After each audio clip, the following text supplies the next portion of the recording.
Soda TV, je vous dis bonsoir. Merci d'être là avec nous sur votre chaîne pour votre émission Entier PIA. Ce soir, je vais réveiller vos papilles avec notre rubrique Tété Douette. Et ce soir, nous allons à la rencontre de Lionel, un cuisinier qui a choisi l'audace comme chemin de vie de Sciences Po à Paris au Fourneau caribéen. Son parcours, tout simplement, raconte la force de la passion et de l'identité. Bonsoir Lionel. Bonsoir Régine. Ici, on est même téléspectateurs, on va dire, en Chef-de-France, au 83 rue François Arago.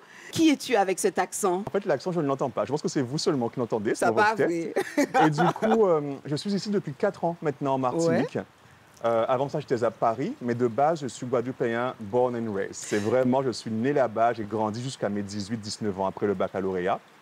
Ensuite, j'ai fait une année en Martinique, au lycée de Bellevue. Ouais. Ensuite, je suis parti en France et me revoici maintenant aux Antilles, mais sous un autre cieux, en Martinique. Tu avais déjà un avenir tout tracé après Sciences Po, on va dire. Pourquoi avoir choisi la cuisine? Alors, justement, ça c'est un truc très intéressant et je tiens à le dire maintenant. Alors, on est en 2025. Ça fait maintenant, je pense, depuis 8-10 ans que faire de la cuisine, c'est devenu un peu à la mode. Faire des reconversions, c'est quelque chose de plus en plus fréquent. On se retrouve avec des gens qui ont fait HEC, qui étaient traders à la Défense, qui tout d'un coup veulent aller faire de la poterie, je ne sais pas, dans le fin fond de la France. Ce sont des gens qui, quand même, ont déjà un capital, ont déjà mis de côté. Quand je me suis décidé pour faire de la cuisine, il faut savoir que j'étais déjà littéralement né dedans. Ah, voilà. Ma mère, depuis tout petit, autant que je m'en souvienne, est cuisinière. Elle faisait des banquets avec 300, 400 personnes en Guadeloupe. Je ne sais pas si vous avez ça en Martinique, tu sais, dans les réfectoires de collège, de lycée. Ouais.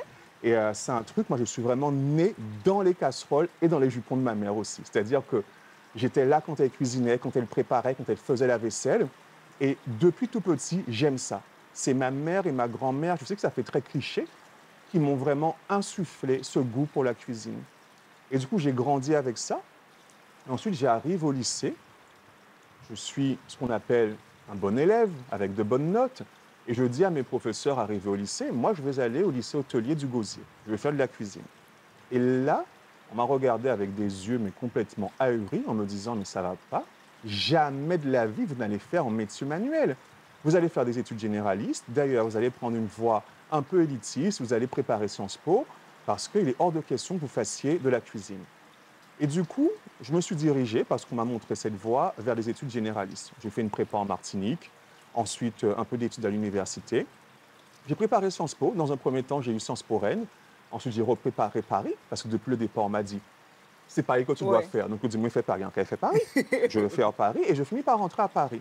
Sauf que je pense que chasser le naturel, il revient au galop. C'est clair. Et quand on a des envies contrariées, elles finissent toujours, d'une manière ou d'une autre, par se manifester et s'exprimer.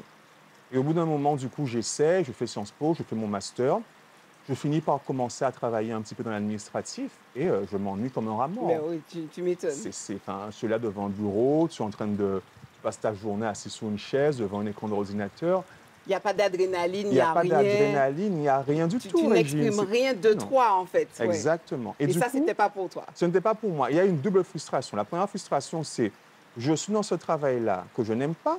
Et quand je cherche des choses, toujours dans le côté administratif, Sciences Po et tout, un peu plus, un peu plus stylé, je ne trouve pas. Parce qu'on était il y a 10-15 ans, dans une période assez compliquée pour les jeunes diplômés. Et à un moment donné, je me suis dit, mais Lionel, qu'est-ce que tu veux vraiment faire? Ce que tu veux faire, c'est ce que tu veux faire depuis 10-15 ans, quand tu es tout petit, 4 ans, 6 ans. Va faire de la cuisine. Et en fait, c'est très drôle. Il m'a fallu presque une permission de la part des gens de Sciences Po, que je suis retourné voir à la scolarité. Et qui m'ont dit, exactement, qui m'ont dit, monsieur Rigobert, vous voulez cuisiner? Il y a 2 personnes, je crois qu'on retient toujours les gens qui nous ont marqués sur un chemin. Il y a 2 personnes à Sciences Po dans la scolarité que j'ai vues et qui m'ont dit, mais vous voulez cuisiner? Allez-y. Et le fait d'avoir cette autorisation, entre guillemets, de personnes qui étaient des représentantes de l'institution, la fameuse institution élitiste qu'est Sciences Po, entre guillemets, ça m'a fait me dire, mais tu vois, il n'y a rien de mal à aller faire ça. Et du coup, juste comme ça, du jour au lendemain, je suis allé taper à la porte de différents restaurants. Et ça s'est mis en place. Et aujourd'hui, ça fait 14 ans que je cuisine. Qu'est-ce que ce saut, on va dire, dans l'inconnu t'a appris sur toi-même? Waouh, ça c'est une bonne question. Alors attends, qu'est-ce que j'ai appris? Et j'ai fait des semaines de 70 heures, de 70-75 heures. Je crois que ça m'a appris à travailler, mais ça m'a aussi appris, je disais ça dernièrement, j'ai fait beaucoup d'erreurs.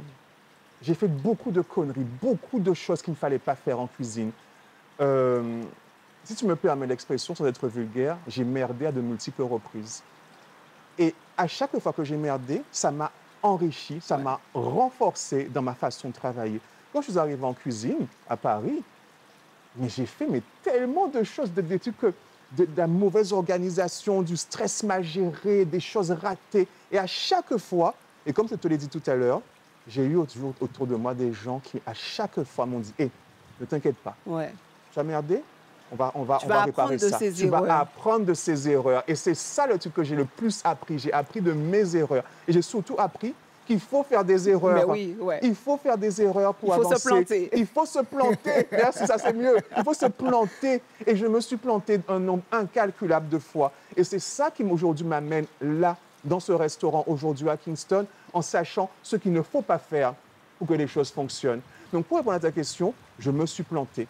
Et c'est ça qui m'a le plus donné d'enseignement. Comment la figure de ta grand-mère cuisinière t'a marqué et inspiré? Mais tu sais, moi, quand je pense à ma grand-mère qui n'est plus, je pense à des odeurs. Je pense à l'odeur de son bœuf de poisson. Je pense à l'odeur de son ragoût de bœuf et pommes de terre. Je pense à l'odeur de sa marmelade de goyave. Et en fait, ma mamie, c'est tout un souvenir olfactif et chromatique en termes de couleur, la couleur de sa goyave, sa chadelle cristallisée. Et c'est vraiment comme un voile de souvenirs qui m'a nourri aussi. C'est-à-dire que quand j'allais chez ma grand-mère avec ma maman, on descendait à Basse-Terre, c'était ça, c'était les choses sur le feu. Il y avait toujours quelque chose sur le feu, toujours tes oignons blaf, on court au bouillon, on viande aussi, toujours quelque chose.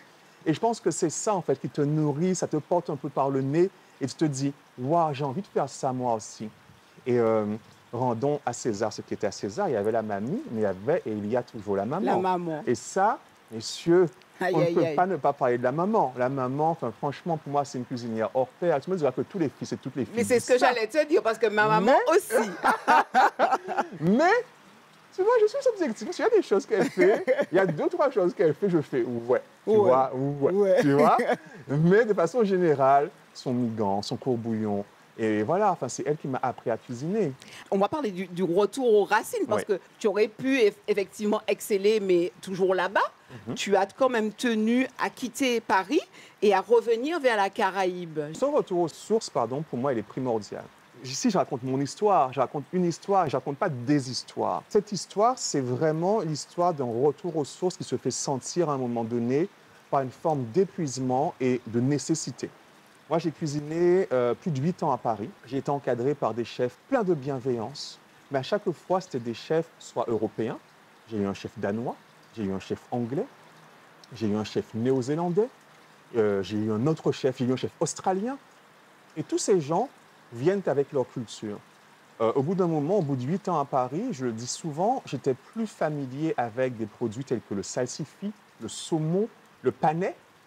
Et je me suis rendu compte que j'étais incapable, au bout de 8 ans, de te sortir une recette avec de l'igname, avec du dachine, avec du fruit à pain, que je savais lever des filets de poisson, de saumon, mais que j'étais incapable de, par exemple, nettoyer du lambi. Donc c'est cette lassitude qui s'est fait ressentir à Paris. Je me suis dit, OK, là maintenant, j'aimerais pouvoir, tout comme les chefs qui m'ont accompagné, faire quelque chose en lien avec d'où je viens. Oui, avec tes racines. Exactement. Et c'est pour cela que le retour à la Caraïbe s'est imposé comme une évidence. En quoi cette cuisine européenne dans laquelle donc, tu as baigné, tu as quand même déjà un peu rebondi, mais elle ne faisait donc du coup plus sens pour toi et il était donc primordial de revenir au plus près de tes racines, de ton identité tout simplement, pour t'inspirer, mais aussi pour, on va dire, pour être véritablement toi en fait. Exactement. C'est ça. Parce que je pense qu'il y a un lien qui est mais fondamental, encore une fois, entre la cuisine et l'identité. On cuisine ce qu'on est. On mange d'une façon qui dit qui on est. C'est-à-dire que le manger, de façon sociologique, anthropologique, il dit aussi une part de notre identité en tant que peuple. Qu'on soit un peuple, le peuple guadeloupéen, martiniquais, caribéen, qu'on soit le peuple, j'en sais rien, scandinave, le manger dit qui nous sommes. Et effectivement, j'avais ce besoin de rentrer parce qu'au bout d'un moment, il y avait un double manque. Le manque du contact avec les produits d'où je venais. Tout à l'heure, je t'ai parlé de ma grand-mère. Oui. Moi, je suis à Paris, dans le pays de la personne. L'odeur du blaf me manque. L'odeur, travailler le poyo tintin, ça me manque. Anti-viande roussi. N'est-ce pas? Aïe, aïe, Tu aïe. vois? Ouais. Donc, il y a ce manque-là, c'est le premier. C'est le manque du produit. Et puis, il y a ensuite le manque par rapport au marché parisien. À Paris, quand on te parle de restauration antillaise, on te parle de quoi? De bokit et d'agoulou. Ah. C'est-à-dire que très souvent, tu vas avoir des gens qui vont te dire, moi, je fais de la cuisine caribéenne, tu regardes la carte, tu as un agoulou, des alocos. Je suis désolé, les alocos, c'est très bon, mais pour moi, c'est pas un truc... c'est pas le truc le plus caribéen ou antillais qui soit. Représentatif. Exactement. Ouais, exact. Et du coup, donc ça, c'est le deuxième manque. Le manque en termes de visibilité, d'espace.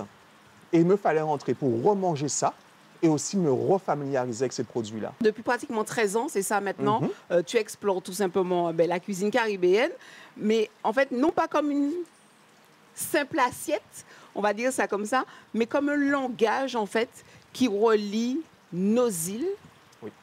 et nos peuples. Oui. Tout à l'heure, on a parlé de la cuisine européenne.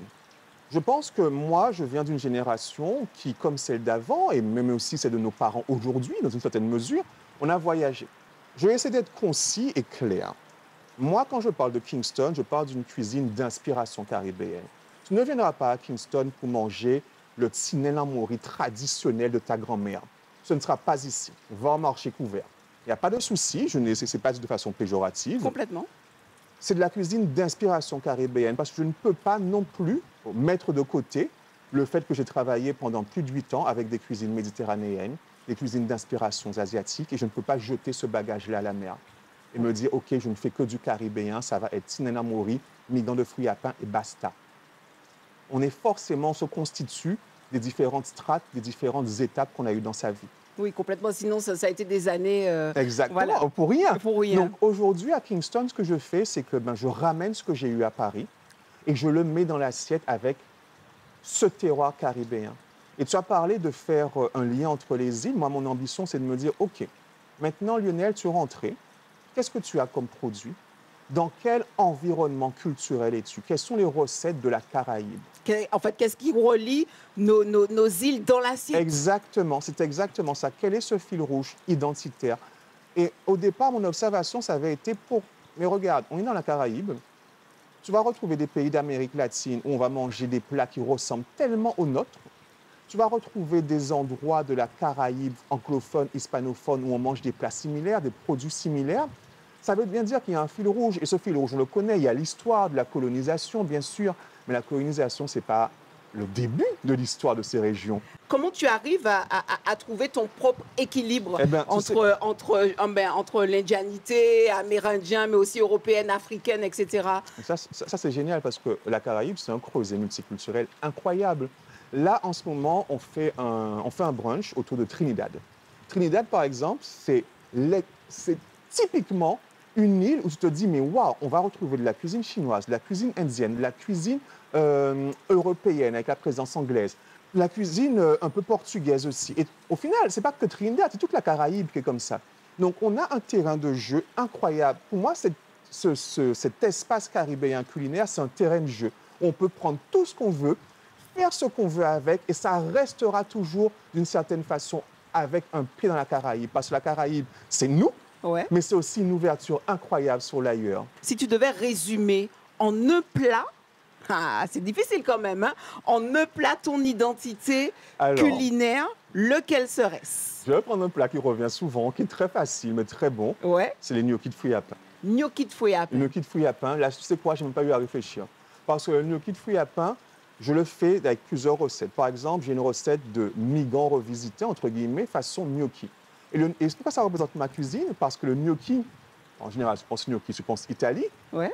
Ça fait le lien avec les différents chefs qui m'ont amené vers la cuisine méditerranéenne qu'on chez à Paris. Ensuite, l'assiette, tu retrouves quoi dedans? Tu vas retrouver une sauce migan, par exemple, avec du pois d'Angole, avec une crème de fruits à pain.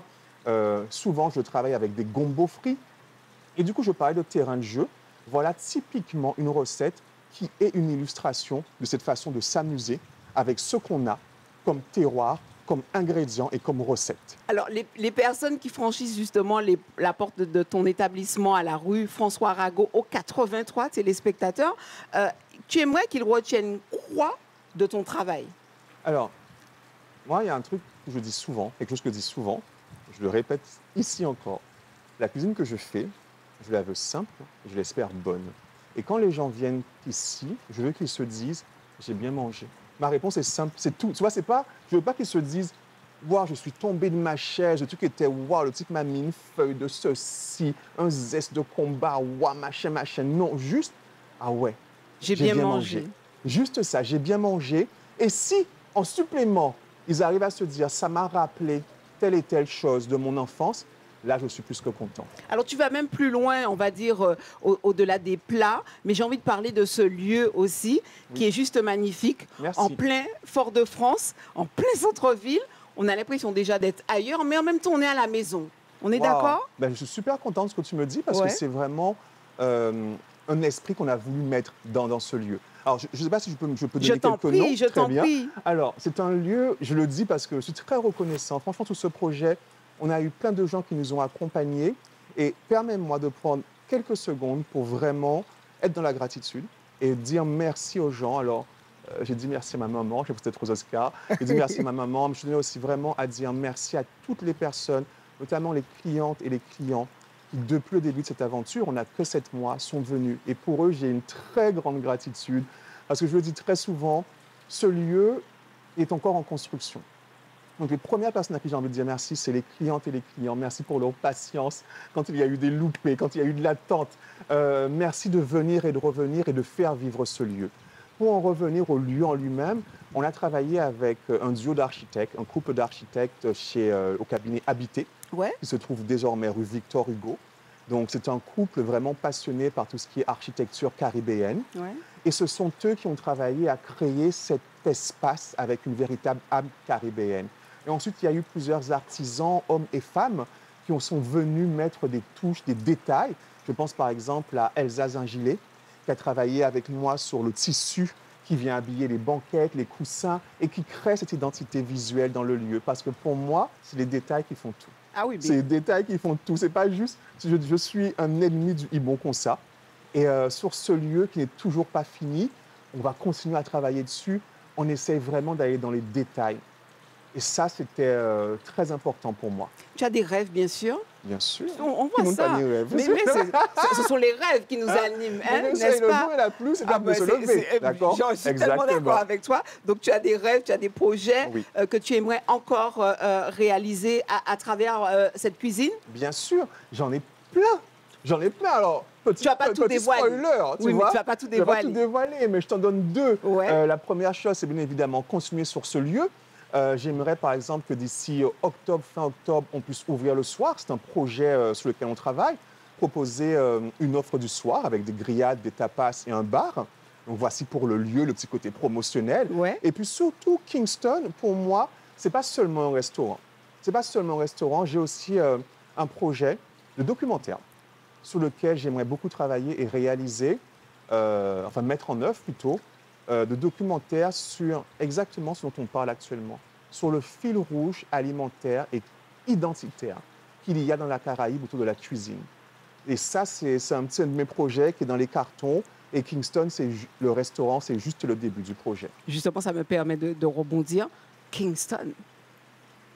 Kingston, à la rue François Arago. Kingston, pourquoi Kingston? Mon Dieu. Raconte-nous l'histoire du Je raconte Kingston. l'histoire. Ouais. Alors, je la raconte de façon succincte Ouais. et étape par étape.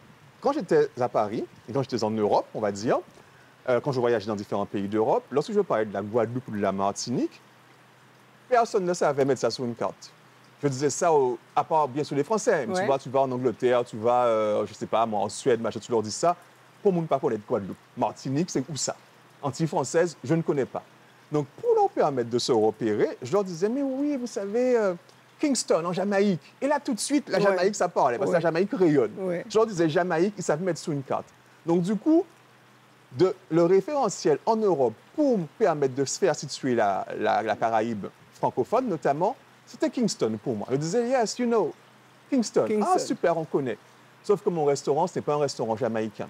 Donc, il fallait que quand on voit le mot, on se dise, ça fait penser à la Caraïbe, mais c'est pas complètement ça. C'est pas, il y a un truc qui n'a Ouais. pas, il y a un truc qui n'a pas sa place là. Et c'est le petit E que j'ai rajouté.